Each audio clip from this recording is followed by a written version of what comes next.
আমাদের আশঙ্কা যে বিশ্ববিদ্যালয় প্রশাসনই তাদেরকে পরামর্শ দিয়েছে কিনা যে অন্য নামে গ্রুপগুলো ক্রিয়েট করে ফেলো, এই সন্দেহ আমাদের থাকতেই পারে।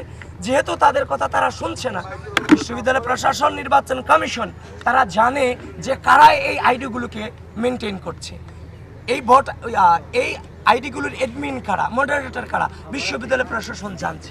বিশ্ববিদ্যালয় প্রশাসন বিটিআরসিকে চিঠি দিচ্ছে। এমন না যে বিশ্ববিদ্যালয় প্রশাসনের হাতে ধরা ছোঁয়ার বাইরে যে আইডিগুলো কারা চালায়।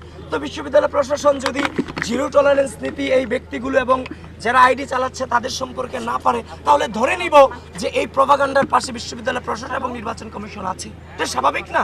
আপনি যদি যারা আইডিগুলো কন্ট্রোল করছে তাদেরকে যদি আপনি না চিনতেন, এদেরকে যদি প্রশাসনিকভাবে ধরার সক্ষমতা আপনার না থাকতো, তাহলে ঠিক আছে, ধরে নিতাম যে আপনারাও ব্যর্থ। কিন্তু আপনারা জেনেও সেগুলোর বিরুদ্ধে ব্যবস্থা নিচ্ছেন না। এবং আপনি আশ্চর্য হবেন, যাদের এই পেজগুলো যাদের কন্ট্রোলে, তারাও এই নির্বাচনের প্রার্থী। অনবরত মিস ইনফরমেশন, ডিসইনফরমেশন ছড়াচ্ছে। সুতরাং এখনো পর্যন্ত আমি বলে আসছিলাম গতকালকের আগের দিন যে আপনারা কয়েক ঘন্টার মধ্যে আমাদেরকে এই ব্যাপারে আশ্বস্ত করবেন, কিন্তু নির্বাচন কমিশন এখনো পর্যন্ত আশ্বস্ত তো দূরের কথা, ওই আইডিগুলোতে অনবরত এখনো পর্যন্ত মিস ইনফরমেশন, ডিসইনফরমেশন ছড়ানো হচ্ছে। এবং যে সত্য যেটা উপস্থাপন করতে চাচ্ছি, সেই সত্যটাকে সরাসরি ডিলিট করে দেওয়া হচ্ছে। মানে আমি আত্মপক্ষ সমর্থনের যে সুযোগ, সেই সুযোগটা পর্যন্ত দেওয়া হচ্ছে না। এখন 8টা কেন্দ্রে প্রায় 40,000 ভোটার কিভাবে ভোট দিবে, এটা নিয়ে আমরাও যে চিন্তিত। এটা নিয়ে বারবার বিশ্ববিদ্যালয় প্রশাসনকে জানিয়েছি, নির্বাচন কমিশনকে আমরা জানিয়েছি।